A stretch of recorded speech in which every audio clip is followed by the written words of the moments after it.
Buongiorno boys, it's Douvay and Ice Kid Man. Yo! And we are at Rome, currently at the Trevi Fountain. If the camera will just focus into the fountain.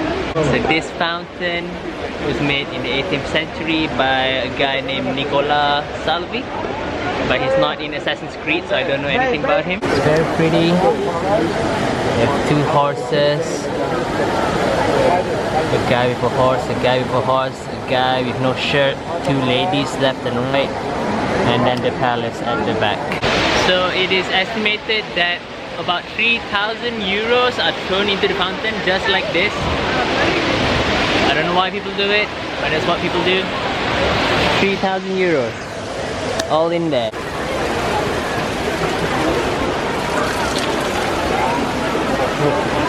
What does it taste like? Water. Very interesting. I wanna try.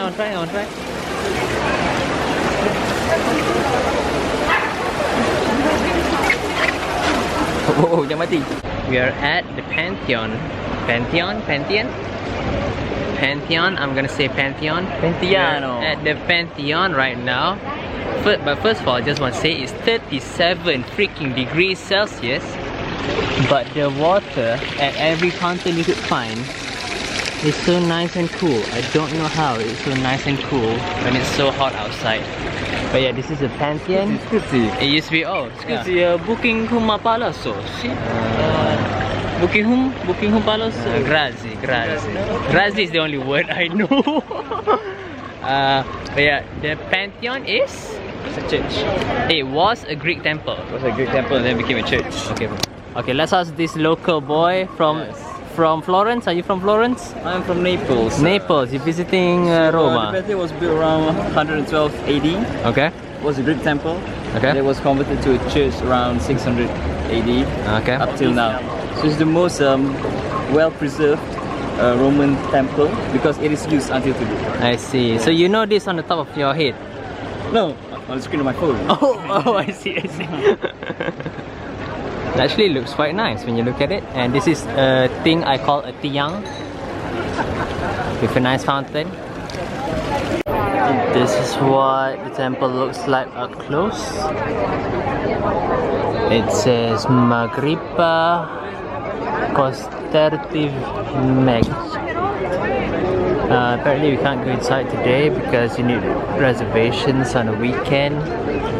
And today's Sunday, so we might come back tomorrow. Yeah, there's just a lot of people everywhere. I guess this is what you get when you travel during summer.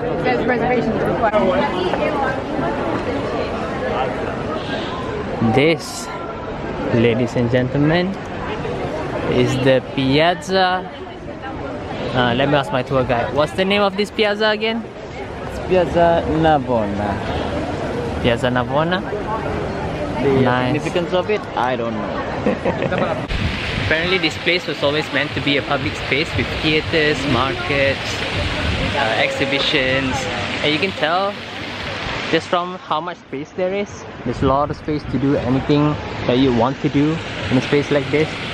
And the architecture in the middle is actually looks quite nice. It's huge. I don't know how you can tell because there's no one here for a sense of scale. But the statues are huge. I'm always amazed how you're able to sculpt something like that. It's that much detail and size. Buonasera everyone. We went back home just now because it's too hot. Now it's 9 PM. Cooler weather. And we are at the Piazza di Spagna. Spagna. And this is the Spanish Steps. There's like hundreds of steps leading up to the church whose name I forgot. Ladies and gents, we have reached the top. Was it worth it? I don't know. Quite a nice calming view. I think it was nice to sit down there because you could see the alley. I think the alley is my favorite part of the view with all the lights and the straight line and all. But over here, there's a nice fancy restaurant on the rooftops, which is Looks like a really strategic spot to have a restaurant. Or maybe it's not because you have to climb all the way up here. But yeah, let's transition to me at the Colosseum the next day. Buongiorno everyone, we're in the Colosseum. We're actually inside. It's still so freaking hot. Hang on, let me find my brothers. Wait, I need to touch the Colosseum for the first time. Yes! I touched the Colosseum! So following the stairs, you reach an exhibition place. So you can learn a bit of history. So here they explain how they make the mechanisms to open the gates to let the people and animals fight. Change that from wood to earth to prevent risks of fire.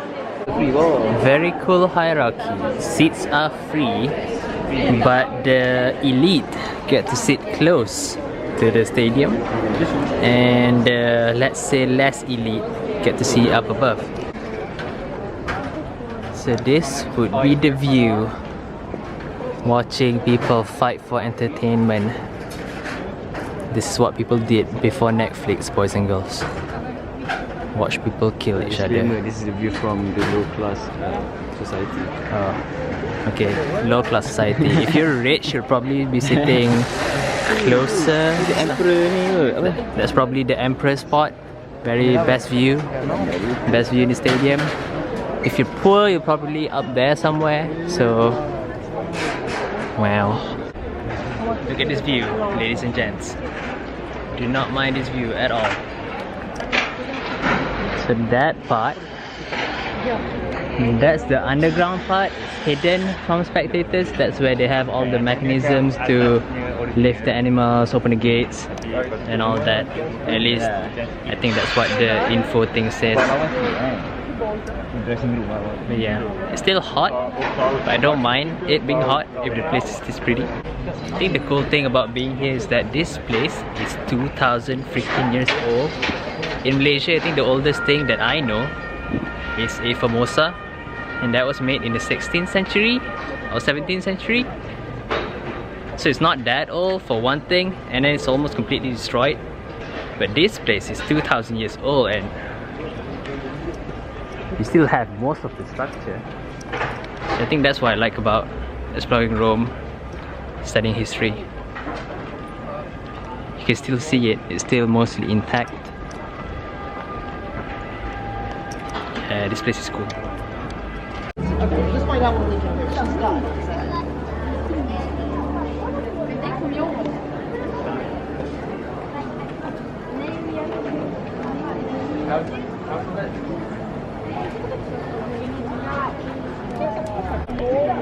This is the view from ground level of the Colosseum. You can see how big it is from down here, which is cool, and you get a better view of the underground levels where they held all the contestants, as you would say.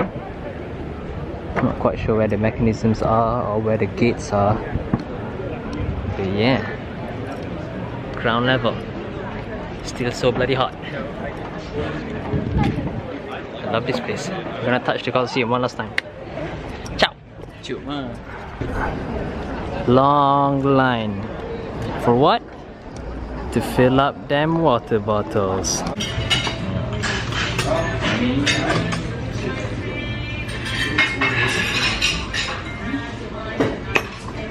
Alright, got my coffee in Italy. I'm happy.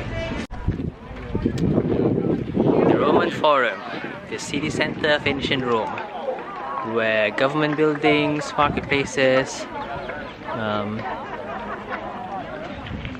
what's the word? Executions? No, maybe not executions. But everything was here in ancient Rome. And this over here is actually the tomb for that guy named Caesar. I'm not sure why his tomb is here in the middle of the city, but I guess it was that big of a deal. Also, one thing I wanted to point out is that even though all roads lead to Rome, as they say, they're not that good of it. The roads are pretty shit. It's not even at all. Okay, so I just overheard from a tour guide that I did not pay for that Caesar's tomb over here was actually inside a temple, but the temple is now gone. So that makes more sense, because I thought it was pretty funny that his tomb would be in the middle of the city. That would be weird. But yeah, the temple's no longer here. Thank you, tour guide, that I did not pay for. Ladies and gentlemen, the Vatican City, home of the Pope and smallest country in the world, apparently. This is called, forgot what the square is called, and that's St. Peter's. Okay, I can't remember all the names because I'm quite tired, but we went to the Sistine Chapel just now, where Michelangelo drew on the ceiling, on walls. That was great.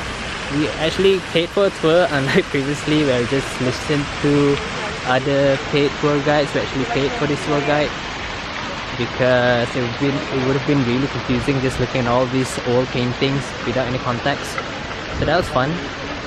They didn't let us record in the Sistine Chapel because it's still a holy site. That's apparently where they choose their popes and all. So yeah, it was just something you'd have to go to see, I guess. I'm quite glad I was able to see it. But yeah, this is the Vatican City. Vatican City is its own country because there was a slight cold war, I guess, between the popes, the religious people, and the secular government, because originally the religious people had a lot of territories, and then the government wanted those territories, and finally they just wanted the Vatican to complete Italy, but then they couldn't. Long story short, they just let the Pope have the Vatican, and the rest of Italy goes to the government. So that's that. I think this is it for this video. The conclusion of this video is that you should never come to Italy in summer because it's way too hot. Goodbye. This is instant pizza. This is instant noodles and eggs. And this is our dinner for the night because I was too lazy to vlog our excellent food and the best Alfredo I had in my life. Because every time we had food, we were too hungry, so I did not vlog. Okay, bye. Thanks for watching. Goodbye.